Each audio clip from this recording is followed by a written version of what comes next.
আমি এরকম জায়গা, আমি তো বাংলাদেশের মধ্যে এরকম জায়গা আছে আমি দেখি নাই, এই তো প্রথম দেখলাম। আমি মানে ইমপ্রেস এগুলো দেখে, সব কিছু দেখে খুব ভালো। হ্যাঁ, আমার সারাদিন খুব ভালো কাটছে, খুবই ভালো কাটছে, একদম মনে রাখার মতো আজকে সারাদিন। হ্যাঁ, বিকেএসপির চিরায়ত রূপ, খেলা চলছে এ মাঠ থেকে ও মাঠে, তবুও এই আয়োজনটা একটু ভিন্ন, অন্যরকম, অনন্য। এসেছেন হামজা চৌধুরীর পিতা, বুক ভরা তার গর্বে। ব্রিটিশ সাম্রাজ্যে বড় হওয়া তার হামজা লাল সবুজের পতাকার জন্য খেলবে। আর সেই ছোট্ট হামজার আজকের হামজা চৌধুরী হয়ে ওঠার গল্পটা শোনাতেই গোলাম দেওয়ান মোর্শেদ চৌধুরী বিকেএসপিতে।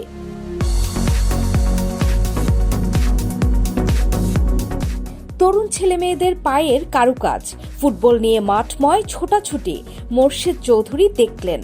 তার জন্যই ছেলে আর মেয়েদের দুটো সৌজন্য ম্যাচের আয়োজন। বিকেএসপির তরুণ খেলোয়াড়দেরকে পিতার স্নেহ মেশানো কণ্ঠেই বললেন, দিলেন অভয়। তার হাসির কোরাসে শোনা গেল, নেই ভয়, পরিশ্রমী সব মেলে, পরিশ্রমীরাই জয়ী হয়। প্রচুর পরিশ্রম করতে হবে, আর পরিশ্রম করতে গিয়ে যেটা বললেন স্যার, বললেন ঘুমাইতে হবে, এবং একজনকে বলছেন যে তোমরা খাওয়া দাওয়া ঠিক মতো করো না, খাইতে হবে, কারণ না খাইলে তো এনার্জি আসবে না। পেট ভরে খাইতে হবে, আর ঠিক মতো ঘুমাইতে হবে, ট্রেনিং করতে হবে, আর ভরে উঠতে হবে। হামজার গল্পটা কেবল একজন ফুটবলারের গল্প নয়, হামজার গল্পে আছে দেশপ্রেমও। ইউরোপের উন্নত জীবনের মোহ পেছনে ঠেলে তিনি এসেছেন কেবল দেশকে ভালোবাসেন বলে। বিকেএসপির শিক্ষার্থীরা এমন একজন ফুটবলারের বাবাকে কাছে পেয়ে দারুণ উচ্ছ্বসিত। আমরা ওনার মাধ্যমে হামজা চৌধুরীর কিছু টিপস জানতে পারলাম, তিনি কিভাবে ট্রেনিং করেন, কিভাবে তিনি খাবার টাবার মেনটেন করেন, এরপর উনি কীভাবে প্র্যাকটিস শিডিউল মেনটেন করেন। তিনি স্বাভাবিক আমাদের মতনই প্রথমে ছিলেন, এরপর তিনি যখন প্রফেশনাল লাইফে যান তখন থেকে তার একটু লাইফে চেঞ্জ আসে আর কি। হামজা ভাইয়ের বাবা আসে আমাদের অনেক ভালো লাগছে, সে আমাদের সাথে দেখা করছে। আমরা বিকেএসপিতে ছেলে মেয়ে উভয়ই আছি। এখানে হামজা ভাই অনেক ভালো একটা প্লেয়ার। হামজা চৌধুরী যেভাবে শুরু থেকে একটা মানুষ হয়েছে, যেভাবে কষ্ট করে উঠছে, খেলোয়াড় হয়েছে, সে বিষয়ে ওনার বাবার কাছ থেকে জানলাম। আলহামদুলিল্লাহ অনেক ভালো। আমাদের ফুটবল, আমি একজন ফুটবল হিসেবে অনেক কিছু জানতে পারলাম। ভবিষ্যতে আশা করি হামজা চৌধুরীও আমাদের বিকেএসপি মাঠে আসবে, আমরা ওনার সামনে খেলবো। বিকেএসপির পরিবেশ দেখে হামজার বাবাও মুগ্ধ তিনি স্বদেশী ক্রীড়া প্রতিষ্ঠানের আতিথেয়তায়।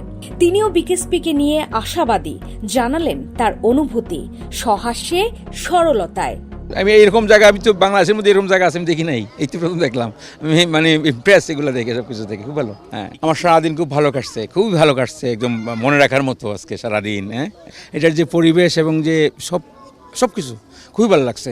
একদম আমি খুবই আনন্দিত দেখে, সব কিছু দেখে। অসম্ভব রকম আজকে থেকে ইন্সপায়ার্ড হবে, কারণ ওদের প্রশ্নের ধরনই ছিল যে হামজা কিভাবে বেড়ে উঠেছে, হামজার ট্রেনিং কেমন ছিল, পড়াশোনা, রেস্ট, ফুড হ্যাবিট কীরকম ছিল।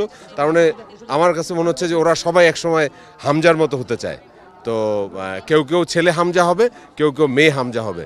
তো সবার ইচ্ছা যেহেতু ওরকম, এবং আমি শিওর আজকে থেকে এরা অনেক ইন্সপায়ার্ড, এবং আমাদের বিকেএসপির ফুটবলের ক্ষেত্রে নিশ্চয়ই এটা একটা বিশাল বড় পজিটিভ দিক। ক্রেস্ট তুলে বিকেএসপির পক্ষ থেকে তাকে জানানো হয়েছে সম্মান। দেশে ক্রীড়া শিক্ষার আতুরঘরও তাকে পেয়ে উৎফুল্ল। তরুণ খেলোয়াড়দের সাথে হামজার বাবার এই সাক্ষাতের একটা একাডেমিক কারণও আছে, অভিজ্ঞতা বিনিময়। গল্পের ছলে যেন ইংলিশ ফুটবলের হালচাল আর কৌশলও বিকেএসপির তরুণ তরুণীদের জানা হয়ে যায়। BKSP news.